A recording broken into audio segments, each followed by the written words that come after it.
Hello everybody. Hello everybody to our next panel. The climate crisis is one of the most dramatic examples of disappearance of the world and disappearance of a world as such. The unrelenting continuation of growth and ruthless exploitation of resources is not only making the conditions of life in the here and now increasingly impossible for large parts of the world population and exposing them to the reality of disaster zones, but also to the conditions of life for future generations, and touch those also as an empathic concept of the future as a place that will be or could be better than the past. In various regions of the world, medico partners have been fighting for decades against oppression and exploitation, for justice and dignity. But the lack of political answers to the climate crisis is increasingly becoming a question of survival for them also. Because the status of natural environment essentially pre-structures the possibility of each and every one of us to live in self-determination and dignity. While the climate crisis, the world has become very small. The reality of the world as a whole can be felt everywhere. At the same time, talking about all this is dwindling. The news of nearby doom is placed between daily political reports and reality shows, disappearing into the background noise of our time. We are facing not a selective perception of disaster, but selection perception has become a major part of this disaster. Austerity policies and world ignorance go easily hand in hand with offensive right-wing opposition, and allowing protectionism, militarization, same as cuts for development cooperation or climate protection, or harsh criminalization of those reminding us to stop business as usual. There are various definitions of climate justice and what it includes, but surely the fight for visibility against the disappearance of the world is a part of it. On that, we try to contribute with our work as medico. Today in the panel and beyond, we try to bring the structural abusive policies together with the struggle against disappearance, analytically, but also in political practice, to explain the phenomenon that has been mentioned earlier today and yesterday, but also maybe to refer what we had in the panel before, and to refer on what has been said before, for what do we talk about disappearance and for what do we talk about looking towards things and what it actually means to disappear.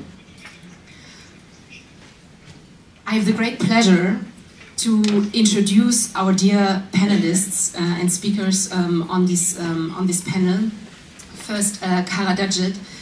She's a biochemist and teaching political science at the Virginia Tech University in US.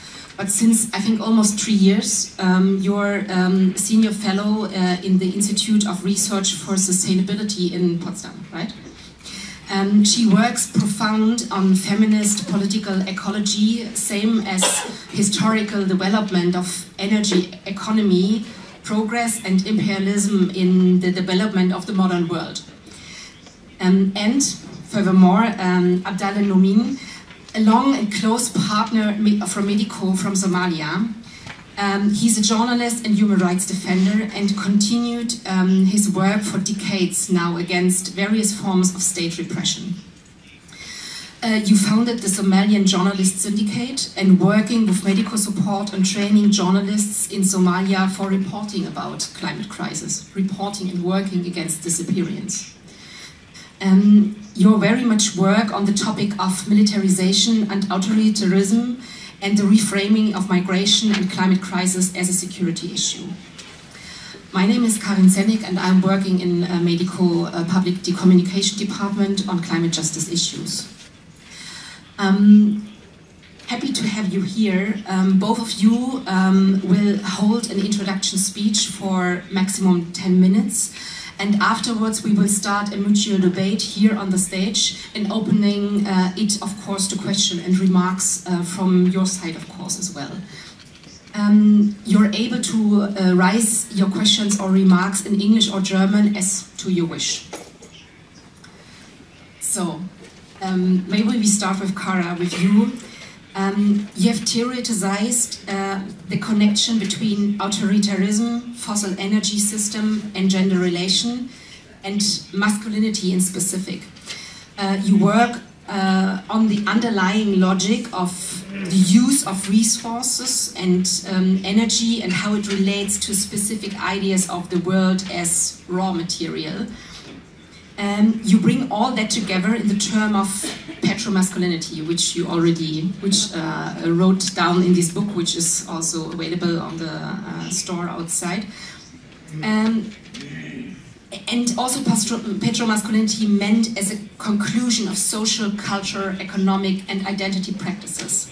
So maybe you can elaborate on that a bit. So why is authoritarianism fossil and why is fossil authoritarian and what it all brings together with gender? Thank you. It's such a pleasure to be here. I love going to events where I'm one of the only academics. It's often much more fun.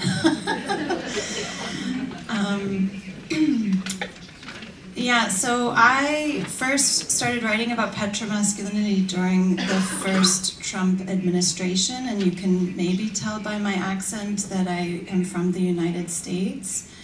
And I noticed in the media and the visibility of how Trump was being reported that there was an acknowledgement of an anti-feminist, anti-queer politics, and there was an acknowledgement of support for fossil fuels and climate denial, and that these were rarely thought as connected.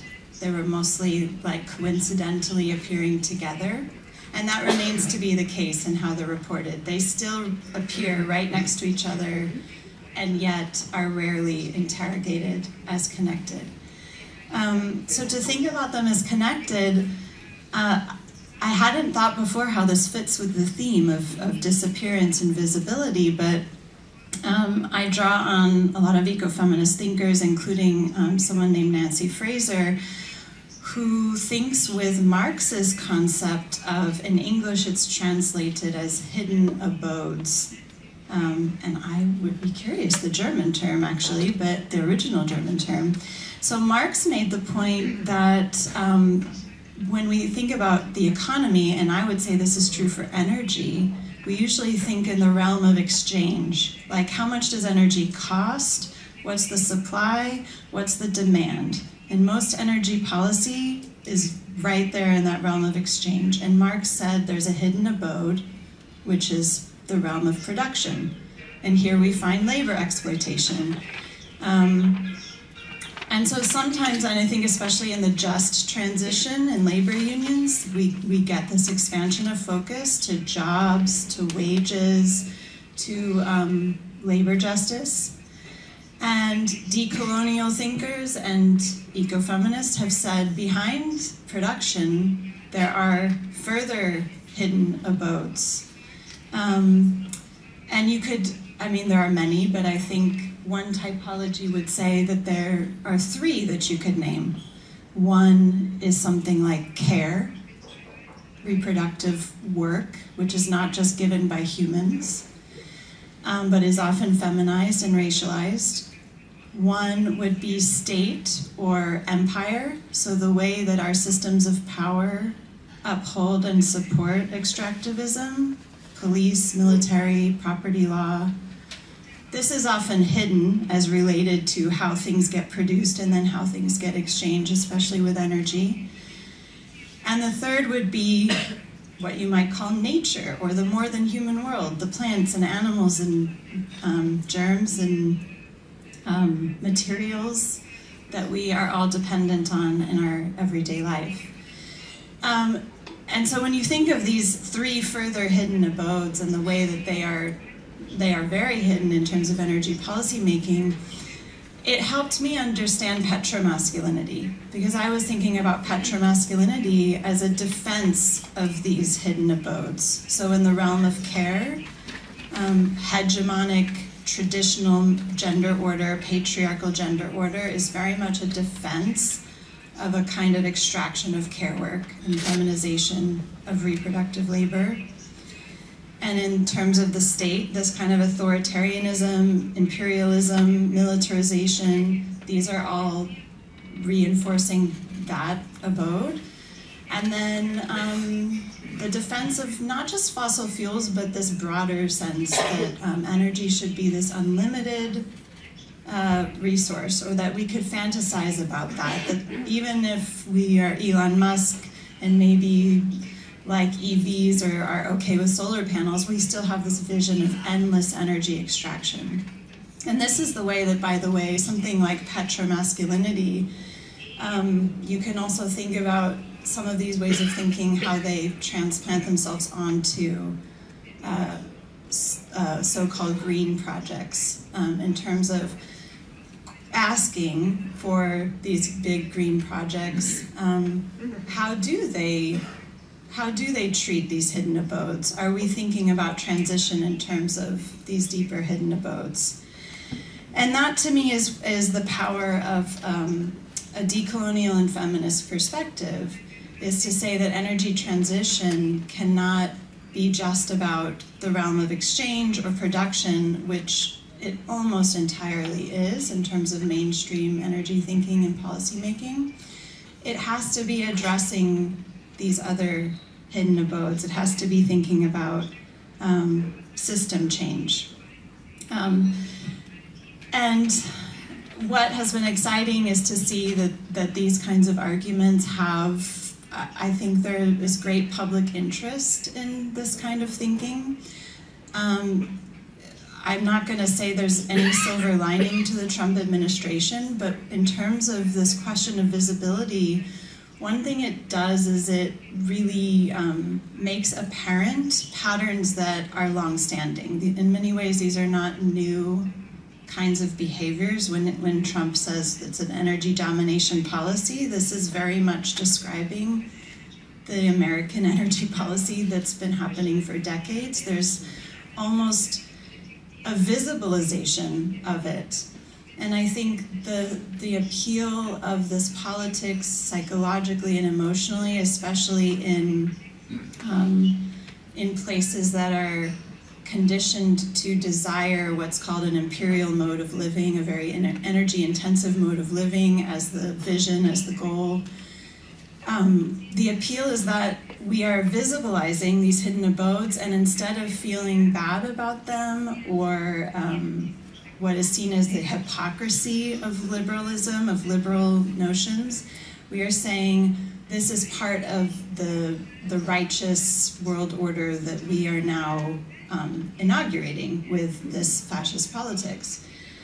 And I think the challenge is that the dominant approach in a lot, especially in a lot of environmental policy making, environmental science and engineering, very much adopts more of a liberal enlightenment model. And I think there's a bit of faith there, the kind of enlightenment approach, which is that you shine a light on something, you say, look at these hidden abodes, and then the result is that people will see it and say, ah, and then they will have the correct, progressive emotional response. And clearly that I think everyone in this room understands that that's not what's happening, and this is what we're grappling with. So one way feminist thinking could help us here is feminists, especially in science studies, so the study of how do we know about the world, really emphasize thinking about multiple senses, multiple ways that we sense the world. Beyond, there's vision is, especially from an enlightenment perspective, vision is often a very dominant thing, and especially because vision can be disembodied, or at least we could think of it that way. You can see something from very, very, very far away, whereas touch and taste and hearing and smell are things that invade your body, or things that are you cannot be apart from. They really remind you that your body is part of the world. And I think politically, when we think about these hidden abodes, there is a way that they are invisible and often not sensed or felt, and that's a privilege that some people have to move through the world. But in other ways, people do feel these hidden abodes, even if they're not recognized or acknowledged.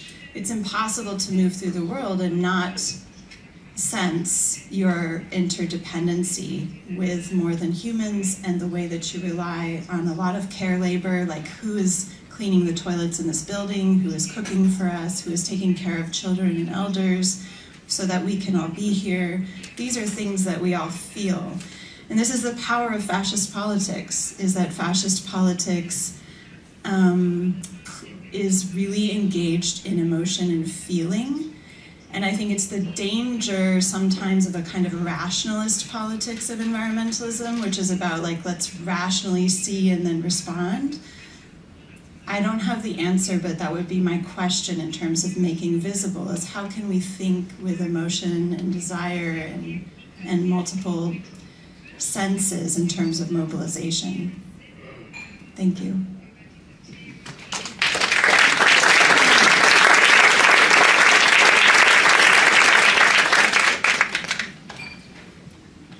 I think I have 2 more minutes for a further question.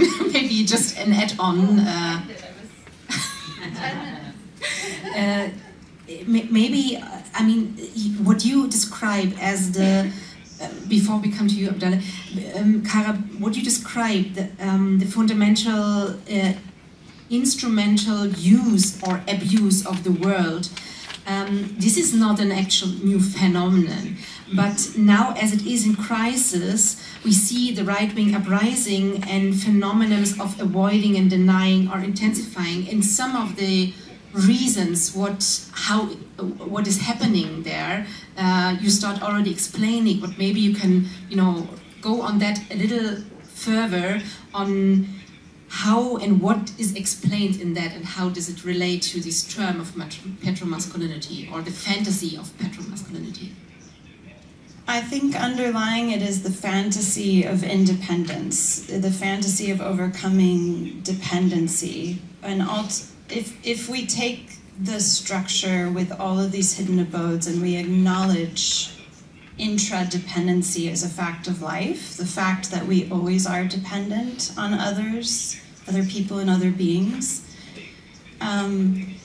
Right now, in the way our system is structured, it's an extractivist system with a lot of violence, and it's quite scary to be dependent in that world,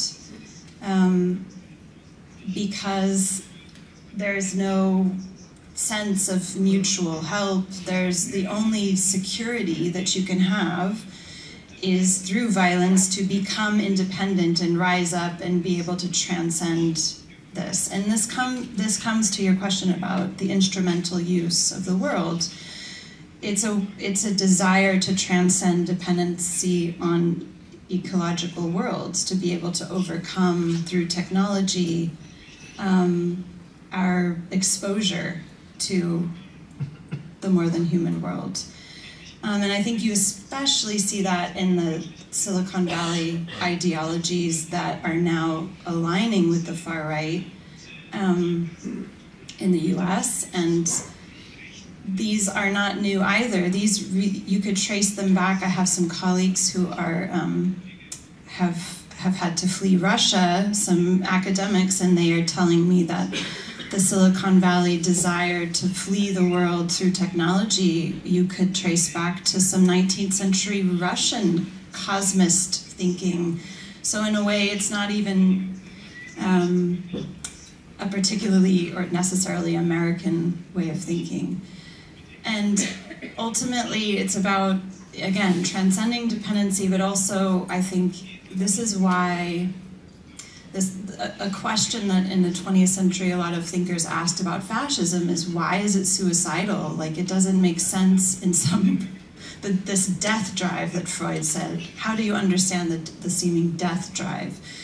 And I think that's right there in this feminist response, which is that if you deny dependency as a fact of life, then you are essentially denying life, because to become independent ultimately is like the most independent thing would be something dead because like a rock can live forever. So if you want to live forever and become a rock, you are denying life in a sense. Okay, thank you very much. This was, that got weird, but it gets weird. I think it actually gets really helpful.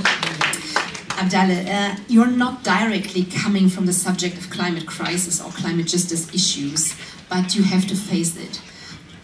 Working as human rights defenders, you're looking up on the policies of policing and militarization of migration issues, and already for a long time, and you observe that happening with climate crisis as well.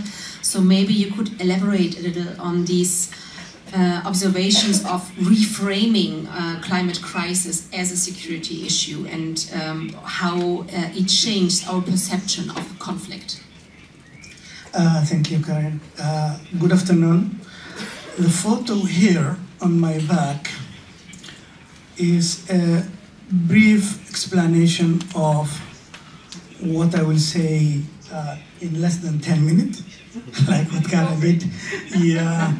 And one side is the flooding in Germany, and that was 2021. The other one is Somalia, drought in Somalia in 2022. And that shows the imbalance of the response and the support that people have been receiving. But first, let me begin with, my name is Abdalle Mumin. I am a journalist from Somalia. I was born in southern part of Somalia, small port town called Kismayo. I grew up in an IDP camp, displacement camp in the capital, Mogadishu. All the memories, all the life I have is living in a camp of displacement with no proper shelter, with no adequate food, water, and medicines. And the resilience of the women, especially my mom, has all what shaped my life as I grew up as a young boy. Despite all these harsh conditions, the abuse, the violence that continued, the women in those families, in those households of the IDPs, and what they had to survive and support their children, it still stays with me. My father lost his job in an American contractor in the capital of Somalia in early 1990s. And my mom soon took over as the breadwinner of the family. I'm one of 7 children in my household, a young girl and 6 boys. And although my mother could only afford to send me to school as the only one boy or one child in the family who was sent to school, because all that is what my mom could do.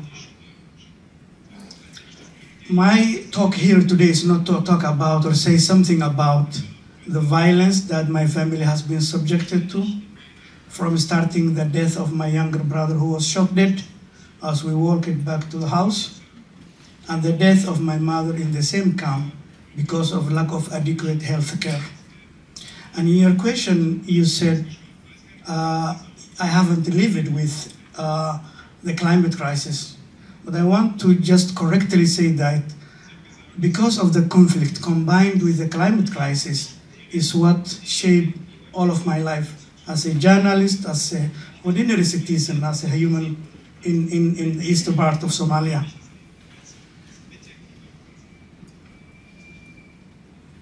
In year 2012, a friend, a journalist, asked me whether I would leave Somalia and go to another place. And my response was simply no. That was year 2012. But sadly, 3 years later, 2015, I was forced to leave Somalia and live into Kenya in exile. That was barely one day after I was almost killed with a 3-bullet shooting by a militant person in Somalia because of my reporting for the Wall Street Journal in America. The first day in Nairobi, the capital of Kenya, I asked a taxi driver to take me to a nearby shop so that I can buy a SIM card for my phone. And the first question he asked me was where I was from. And I told him that I was from Somalia. And the response he gave me was shocking. 2015 was the year when the Kenyan population was facing extreme violence of terrorism. A lot of citizens were killed in Kenya by the militant group Al-Shabaab.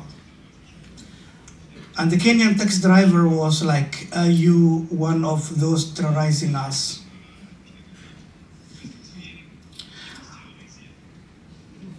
I sat beside him and I struggled to find a response. But I gave him a very brief response. I said, I'm not. I'm also a victim. But the word is from that taxi driver in Nairobi does not represent the views of the Kenyan population. I lived in Nairobi, I brought my family, I made friends, and I got allies to work with in Kenya. Today I live in the United Kingdom. I went to York University. And the reason I'm still in UK is not for lecture. I'm not there for holiday. I'm a reason. I came to seek safety as my life was under threat and still facing the same threats.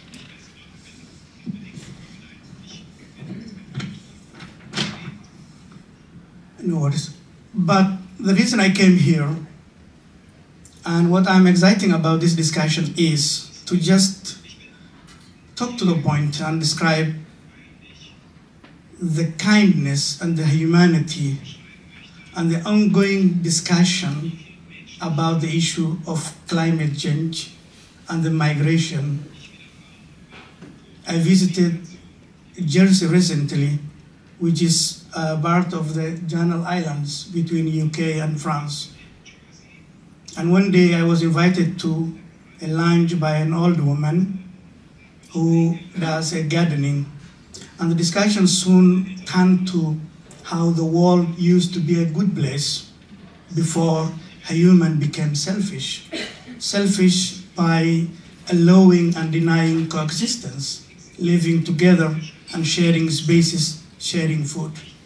I shared a small meal that day in Jersey, and later I attended an evening dinner with the editor of the local newspaper. That discussion soon now turned to become that they should invite me a book that the editor is going to write.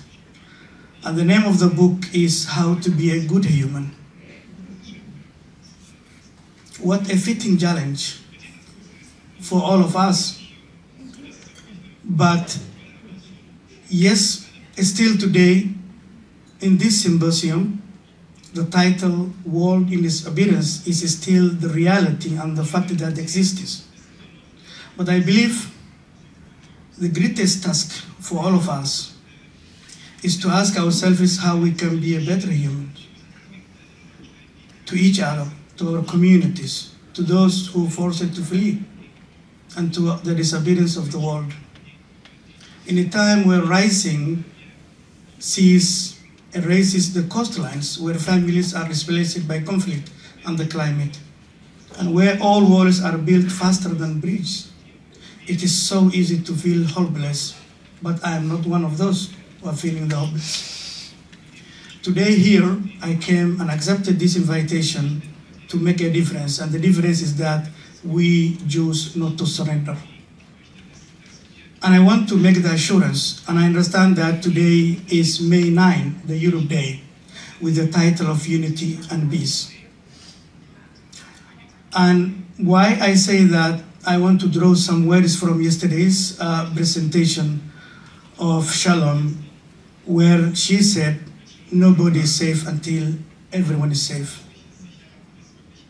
And I think if we understand that correctly, is to be able to accept and take the responsibility of not giving up, the responsibility of living by fear, the fear that others try to create, no matter what name you give or whether they are coming from the right or the left.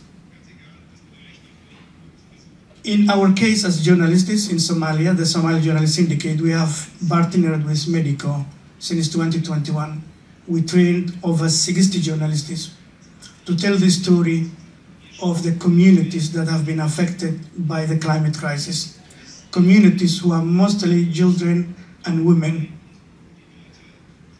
who have no food left or no place or no shelter and are waiting only for a handout from NGOs. And when we went from different locations, from villages and communities, all what we could hear is that, what are you going to do apart from telling the story? And that is the challenge that still we live. If I come back quickly to this point of the two pictures, here we have 43,000 dead in Somalia in the year 2022 because of the drought. On the other side is maybe if I say maximum 196 people died in the flooding in Germany in 2021. The reason I'm taking this is the attention that each incident got, the attention of the flooding in Germany got by the local media, by the international community, of billions of aid, while the other side, 43,000 humans died, but with little attention and limited funding. That is still happening. I was born in 1984.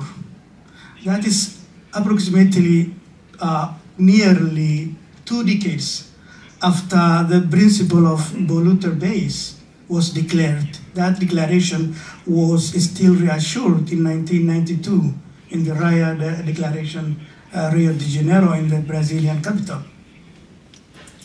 However, that has changed to securitization, militarization. This polarization of the debate around climate, about migrants, from looking into the EU new policy, which is to arm and support and fund militias in Libya, where they detain, as we can see the photos here, migrants and return them back forcefully to places where they will feel danger, to dehumanizing and belittling migrants who, despite them working hard here in Germany and in other European cities, making them that they are not contributing much to the local economy. All of this combined together is something that we should look deeply down. And I don't have a quick reaction, quick solution to that. But what I will want to say is that if we lose hope, we are just falling into the trap of that dehumanization and that belittling against the migrants. I think I wanted to say that. Thank you very much for that.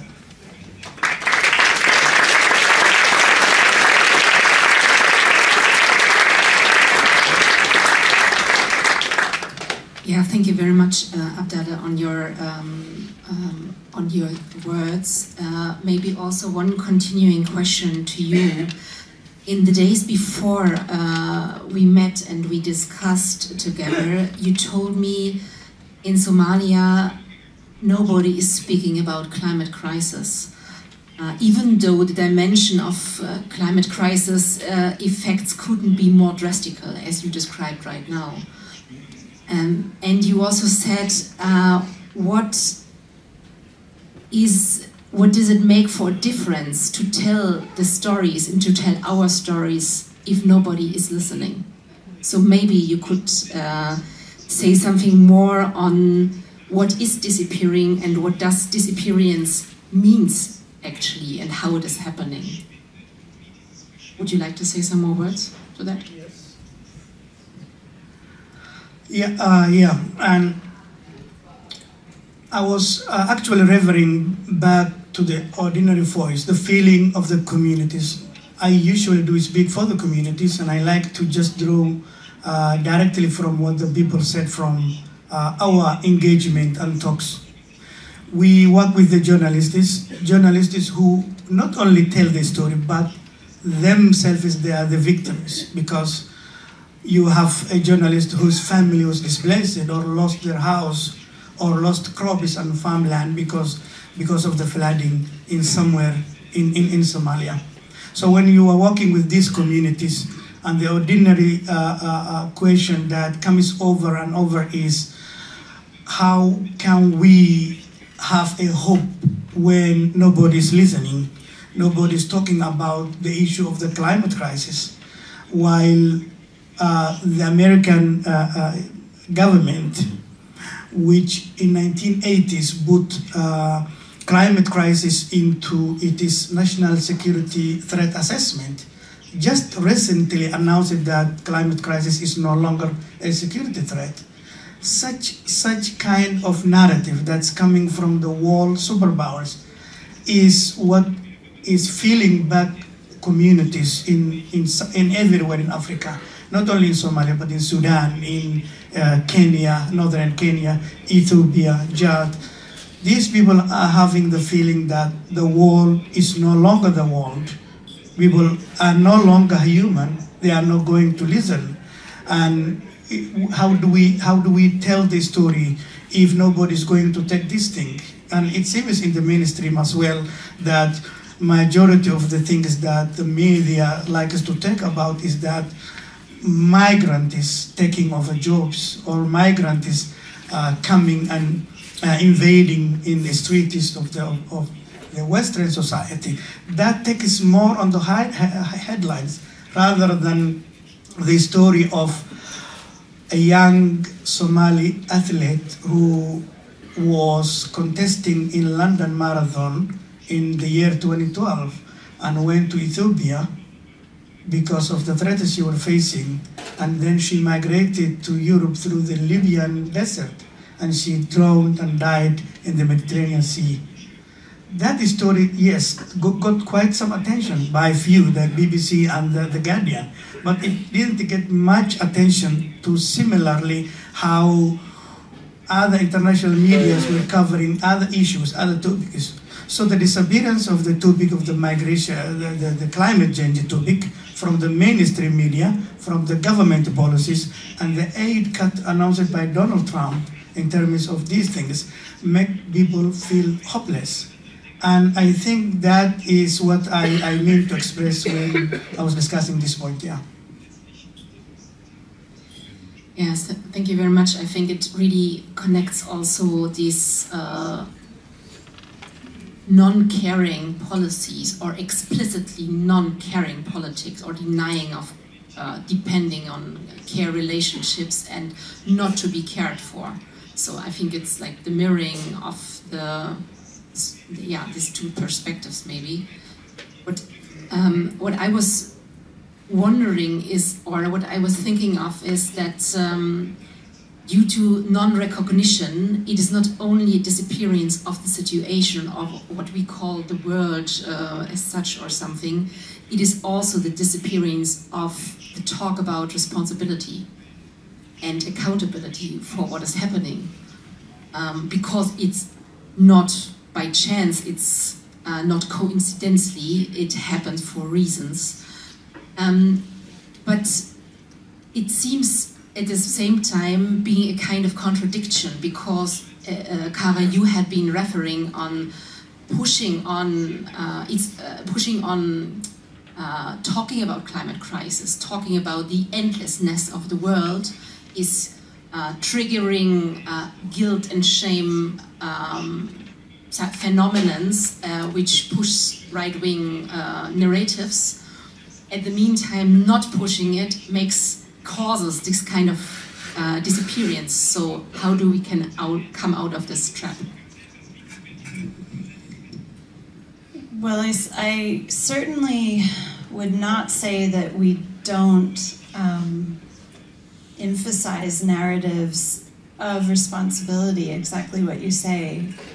I think the problem is precisely as you described it, the lack of responsibility in the narratives, the tendency for, and I'm speaking here mostly from a US perspective and what is kind of the mainstream understanding of the world in the US. There's an American exceptionalism, the perspective of history that we heard last night, which was so refreshing and wonderful to hear about decolonization.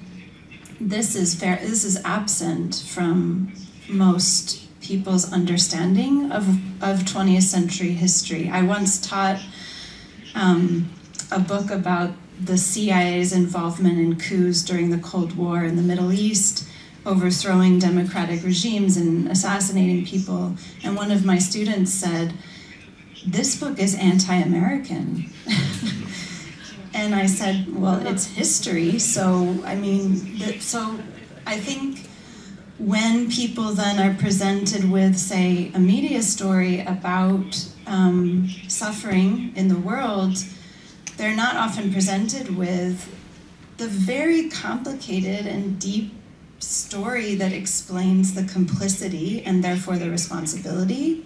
And without that piece of responsibility, you don't have then the corresponding sense of agency. As someone who studies politics, I think part of the problem is there's still this desire to be like neutral or apolitical or sort of purely factual, and often responsibility comes with something that feels very political, by which I mean it feels like calling out certain arrangements of power. And I'm not a journalist, so but I think about this a lot with scientists right now who are saying, perhaps we now need to quote unquote be political, in the sense, like scientists are also very nervous about talking about responsibility when they're reporting on what's happening in the world. And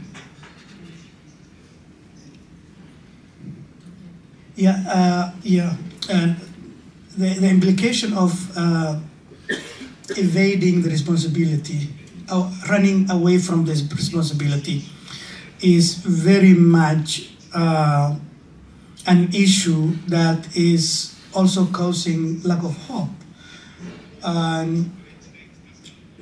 To take the issue of climate into the perspective of the security and bringing the issue into more broader light of the security might sometimes help, because it might generate some kind of attention or support, but the issue of the responsibility and running away from this responsibility, I think, is very much dangerous. And somehow the US has been the leading, you're talking in the perspective of the US, that's right. But we, as journalists and the local union for the journalists, we collaborated with the US before the Donald Trump administration in Somalia. And the issue was always about how can we combine accepting the responsibility that, yes, the global north is the one who is creating the pollution, but the global south is paying as a victim, and this should be reviewed, this should be reimbalanced. This topic and this discussion has always there. But now, more than ever, it looks like a complete distraction from that that debate of taking responsibility or where to where. I'm not discussing about China and Gulf states, what they are doing to the global south, and especially in the East African, acquiring land, taking over farmlands and destroying the community's livelihoods, but also the kind of legislation, is the kind of advocacy effort is that civil society groups in the global south used to get from other organizations in the US, in Europe, is also diminishing. That's what concerning us well, yeah. What I was also thinking of is that the rare forms of appearance of like global south reality of catastrophe zones is used to come up with numbers of statistics or being like figures in statistics in all these world reports on how many degrees things have risen, how many people in numbers had been affected through climate crisis. And I was wondering if this isn't already also a sign of how much masculinity is, you know, a part of like through part of our logic, how we not only organize our energy and development of organization, but also society, but also on how the logic on how we perceive the world and how we perceive, and even if we are talking about visibility, then we are only representing people as numbers, so, and not as individuals. So maybe you want to connect the two of you to that observation, maybe? Yes, I just finished writing with my friends and colleagues about metrics, actually. So this is very front of mind for me because metrics is the dominant way. What we were looking at is when big organizations now start to get interested in energy justice, for example, the first move on the part of governments and multilateral organizations is, well, how do we have a metric to show that justice has been done? And the problem is that once you use metrics, you tend to favor distributional justice, which is important. So things like how many watts and how much does it cost, and those are important. But then you miss all of these other kinds of justice, reparative justice, epistemological justice, so the ability to have different perspectives on the world, to know the world differently, participatory justice. They're sort of ruled out in advance, and so I think the metrification of the world is, you know, it's hard to say briefly, but certainly it goes along with a gendered framing in the sense of trying to both rule out other ways of knowing the world, but also when numbers are involved, then the world feels like something that can be managed and controlled. And a lot of things that are uncertain or chaotic or emotional or unconscious that cannot be represented well by numbers are absent from the metric, but they're not absent from the world, and this gap creates further problems. Yeah, I mean, these phenomenon of being quantified, what does that, I mean, what kind of visibility you would wish to have if it is not that? Because it's the only one, more or less the rare only one existing. So maybe you could refer on that. Yeah, I think we need data, right, to tell the story. On my journalistic perspective, we seek the story basis on the impact, but also basis on the trend and the pattern, and that speaks to the volume of the matrices and the numbers. That's what we need to tell the story in journalism perspective. But in terms of the broader scale and the broader impact, I think sometimes it involves the politicization and having the influence to just to push through the narratives through political will. It's also important. And yeah, I heard earlier someone was referring to having two problems at the same time, but not having the same attention at the same time. In the case of Gaza and Ukraine, that's a good example. And again, let me go back to the same with a response to your question that when you have the same challenge, the same problem, but you're talking about somewhere deep down in the eastern part of Africa or Middle East, I think that also pushes the story back that it is not getting the equal attention and the equal intervention that it should have been. And yes, we have some hope that we can still change something, but how? It needs a lot of different kind of efforts, I think, together. Yeah, that's what I think, yeah. And the gender is still there because in many times, those who are affected are women, children, vulnerable communities. Yeah, yeah. And what I also had to think, which is maybe an add-on on what the both of you have said, is that there are some efforts, or to coming back to the question of accountability, there are plenty of efforts to hold big carbon emitters responsible for what they've done and for the damages they cause due to climate litigations.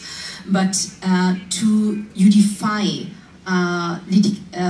these accountability in, or to put it into a court case, it already means to reduce plenty of phenomena which are related to what climate crisis reality actually means.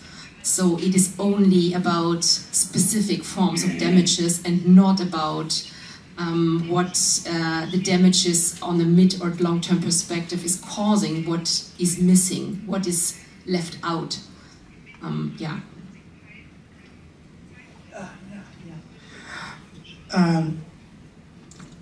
Take an example, countries like Somalia, Sudan, Congo. The impact is already great and it's huge. It's impacting lives, and if I can correctly estimate, millions of people's lives have been affected. But still the concept of putting together this into a court case in terms of litigation is still yet not to go. And again, it goes back to the political will. Are we taking the case to ICC because this is an issue that's impacting countries that have the sympathy and empathy of people in the West? Or are we taking the case because the polluters are China and Arab countries? It depends a lot on that thing. And many areas that has been affected, there is also lack of a strong social movement that can take the lead in documenting and putting these cases together. And a lot of times it needs expertise in terms of lawyers, in terms of researchers going to the ground and to the field, taking months and sometimes years to document all of these things in order so that they can have a very concrete case to put into the court case. And it needs a lot of attention, a lot of money. I think, again, back to the attention of the media, it needs also the same way. The challenge is now the political will. And we need this political will. It can start with local movements inside Africa, but also it needs organizations like Medico, maybe can contribute and add this to maybe to an extent. If there is no the feeling that maybe foreign intervention, it can be translated that way sometimes, and we have seen such several cases.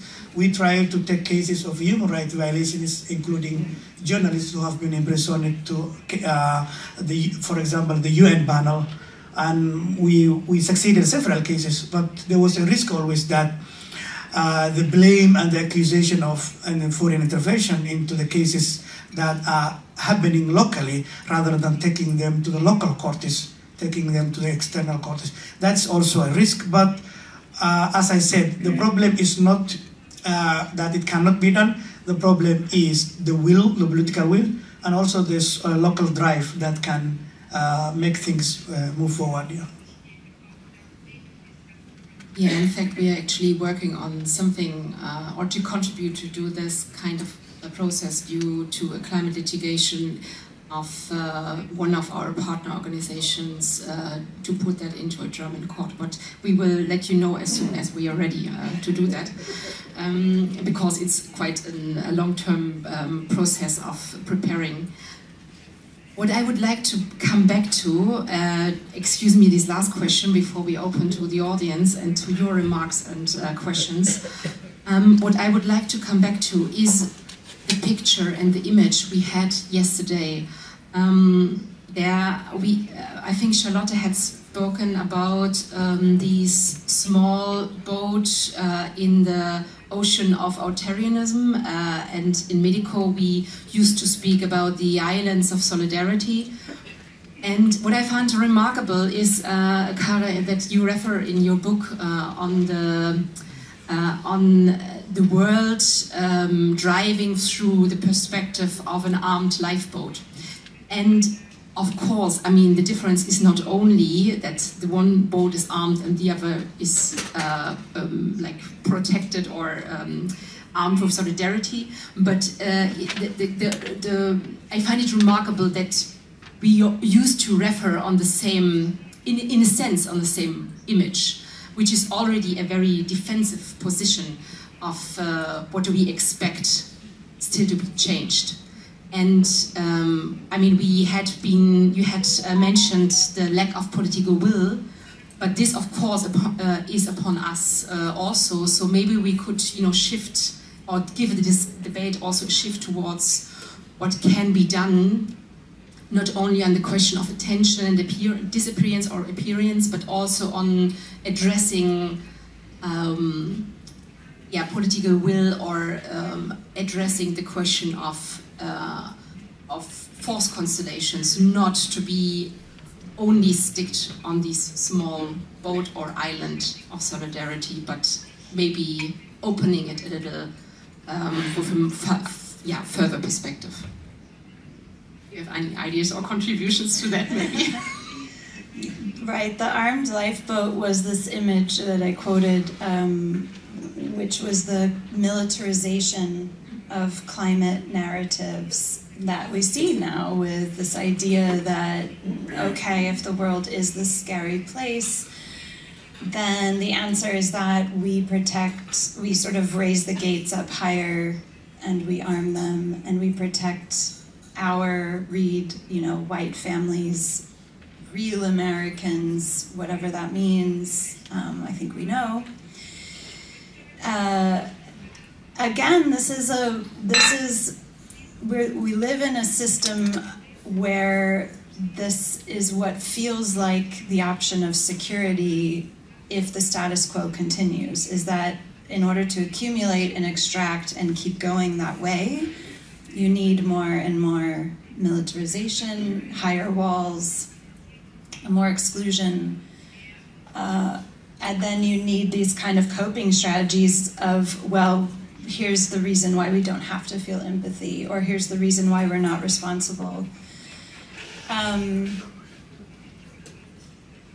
And I think the alternative would be that an acknowledgement, and this is not my idea, this is things I'm learning from other eco-feminists and decolonial scholars and anti-racist work on alternative meanings of liberation, that freedom, when dependency is acknowledged, freedom can recognize that there is great security in interdependency and mutualism.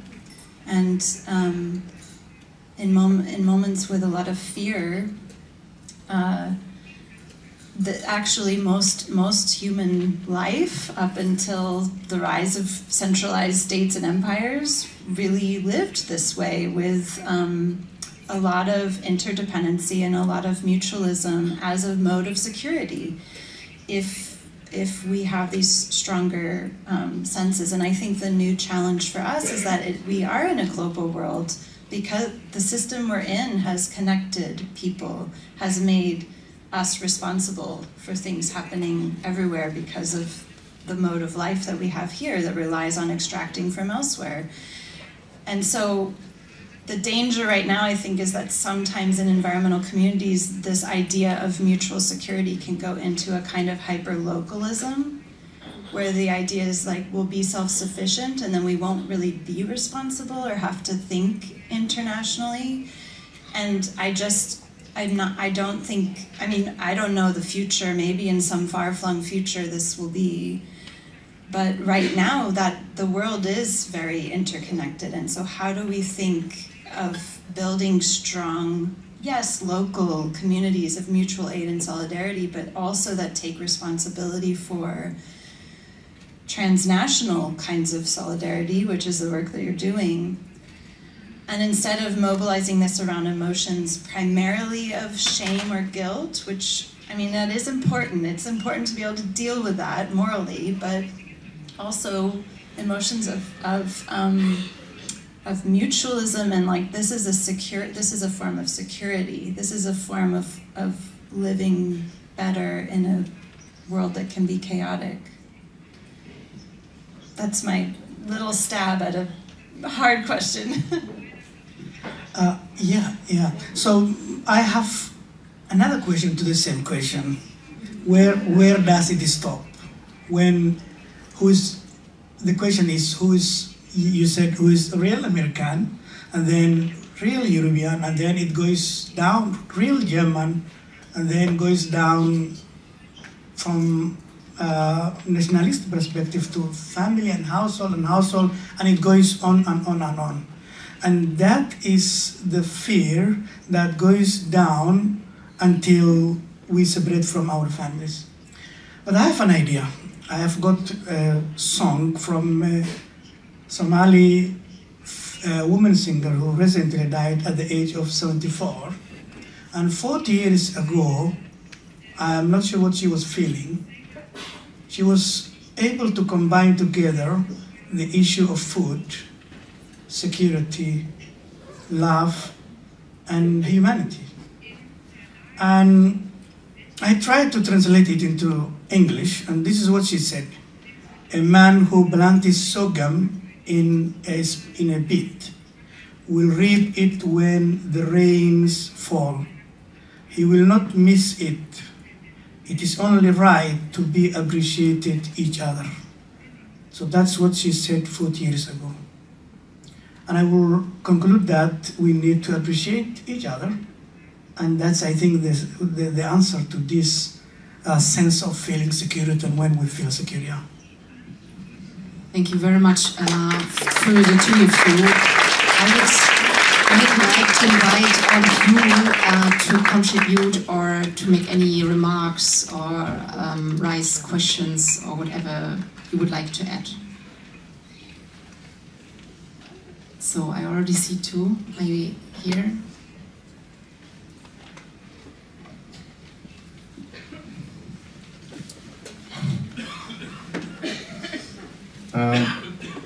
My name is Eric Paulik. I'm probably a numbers person, but that's not what I would like to talk about. It's actually a bit of the concept of justice, which I think is very dangerous for solving our problems. I think that justice is an essentially contestable concept and can easily turned in a way that solidarity is damaged. And I would like to look at this picture in front of you, backwards. There's actually, okay, we are talking about a lot of people dying, mostly in Somalia, but every person which is dying is one too much. So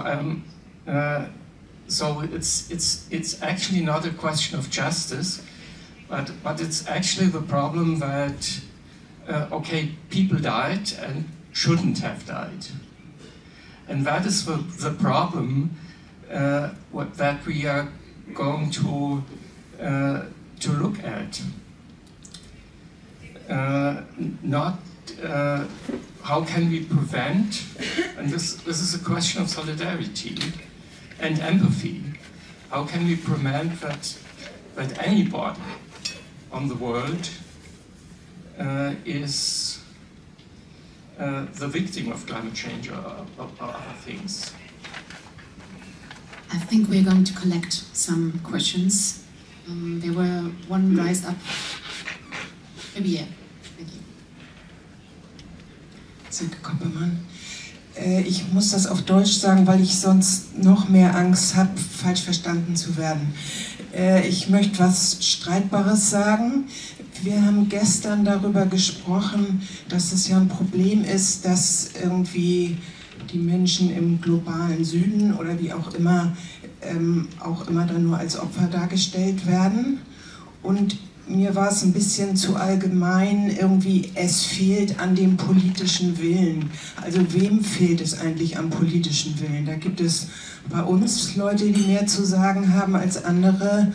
Und es gibt aber auch in den Ländern des sogenannten globalen Südens Leute, die mehr zu sagen haben als andere. Und es gibt diese ganzen irrwitzigen Armeen im Sudan, wo wahrscheinlich die meisten von uns gar nicht verstehen, wer da eigentlich gegen wen und was hat.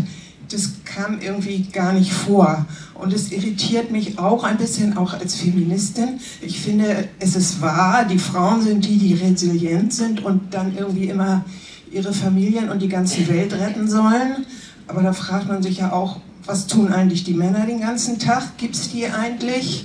Und was passiert da? Und deswegen wollte ich mal diese Fragen ein bisschen stellen, in dem Sinne, es nicht nur irgendwie, ohne jetzt bitte falsch verstanden zu werden, dass ich das als persönliche Entlastung brauche. Was passiert da eigentlich? Oder gibt es nur uns Böse im globalen Norden und die ganzen Opfer im globalen Süden? Ich glaube, da gibt es auch ein paar Täter. I think there was one over there also.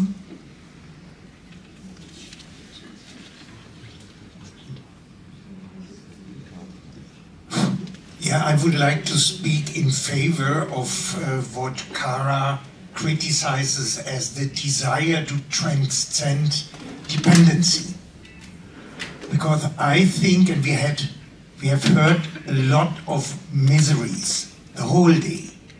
And all these miseries can be summed up as miseries about a life in dependency. So I think the desire to transcend dependency is something we share as human beings living in misery. So the question is not to let go of the desire of transcend dependency, but to rationalize this desire. But we should not give up this desire to transcend dependency. Living independently is a deep and unavoidable human wish, and therefore I would like to speak in favor of this desire and to speak in favor of the rationalization of this desire, which could be said no one can transcend dependency until everybody can transcend dependency. That would be my formulation. Okay, didn't see any more arms. Did you, Nathanael? Did you see any? Okay, so maybe we go back to you. So, as if I got it right, it was one more general remark on the question of justice, and if do we already set ourselves on the logic of statistics if we talk about the amounts of those who are dying or something in this. I think even if one is already too much, then the question on the political will of whom is actually missing and what are the involvements on various perspectives in global north and global south on both sides of the barricade, I would say, like calling for climate justice and causing climate crisis. And the third was, maybe fourth question, the question on what is it so much gender-based as there is a duty for men and women, or is that maybe also upon a logic of gender relations? And the last comment on maybe reframing also the term of dependency and independency, and to free that maybe from the masculine logic which it has included it before or incorporated it before. So if you can choose on what you want to that's okay. elaborate. So I want to be straight to my response. Yeah. So here I have got the data. The global north, which means the US, UK, and EU, European Union combined together, have contributed over 70% of cumulatively global emissions since the industrial revolution. That is 70%. That's the data. Okay. Somalia, Sudan, and Congo, which I've discussed earlier, have contributed less than 1%. Less than 1%. I repeat it. So is that the justice? We need justice here. We cannot run from justice. And the justice, yeah, thank you. And the justice here, I'm saying as a journalist, it's not to take people to court and jail them, or big corporations will go to jail. What we are talking about, can we allocate part of the big corporations' funding and budget to make a development for those affected by the global emissions, the 70% you people have created, the US, UK, and EU? Can we do that? That's very simple. It's a very simple solidarity. And you let me put it in a different way. If you live in a very big glass house, and I'm living next door with a small makeshift one room, and the rain starts, and my one makeshift room is destroyed, will you come and watch me and laugh at me, or will you come and hug me and provide a blanket and a food? That's very simple humanity. That's the justice I'm talking about. Very simple. Yeah.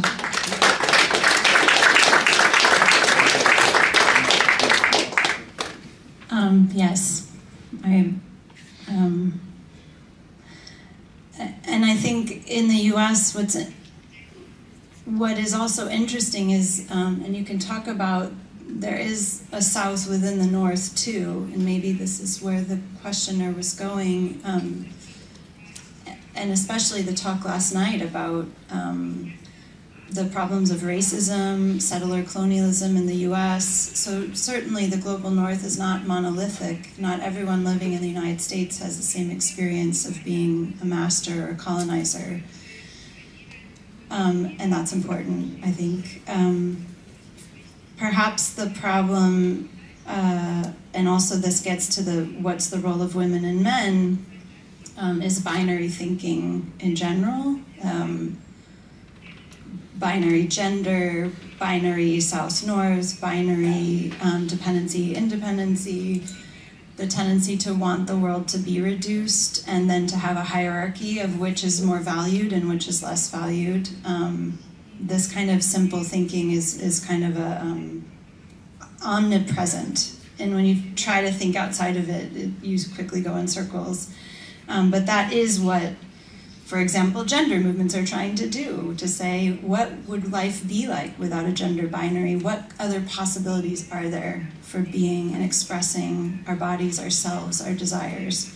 That's very exciting, and I think we can think about that in a lot of different realms. The question of dependency, I think fundamentally, probably I agree with you, except, and it can quickly get into a trap of what do words mean. The problem of what you're saying is absolutely true, and And everything I've learned about dependency comes from dependency theory, which was a Global South scholarly movement. And the point of dependency theory was to say dependency is not a natural fact. It's not that the Global South is dependent because of some essential problem with the Global South. It's a political fact, so it's a construction. So I'm not at all minimizing that. Of course, people don't want to live in dependency in the current world, in which dependency means that you are in a hidden abode being extracted from, not being acknowledged, not being recognized, not being cared for. So in our current world, to be dependent is awful. The problem is, how do you escape that? Do you escape that by becoming a master yourself? By becoming someone who escapes the hidden abodes, and then you, like this is the problem with liberal white feminism.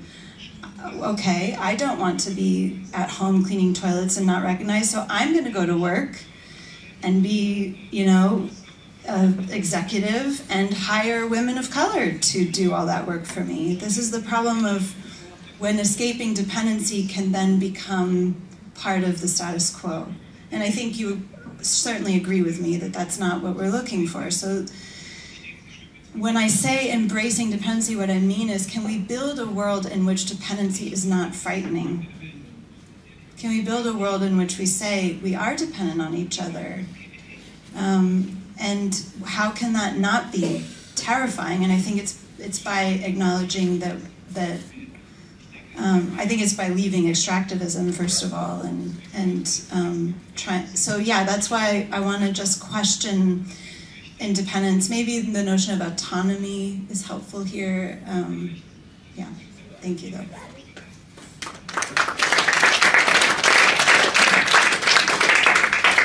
Yeah, maybe also just to find some closing words to our panel.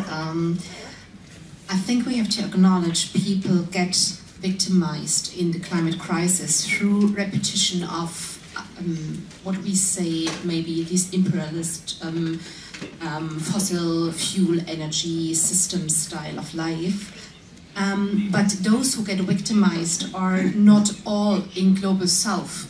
But I mean, just 2 days ago, medico hosted an event of Serbia and Bosnian Croatian activists speaking about the federalization of the peripheries of Europe, getting mining territories for lithium, copper, and furthermore materials being used for so-called ecological and green transformation. So it is very close, and even also in the US there are increasing zones of disaster through fracking and LNG policies. And this is happening all over the place, but it is still, we cannot overlook that there is an historically and geographically hierarchy between Global North territories and what we say Global South. But to come back to the question of climate justice, I think it is not, what I take out of the panel, it is not about only like winning or losing, but it is about, first of all, acknowledgement, and it's about non-repetition, to break through the circle of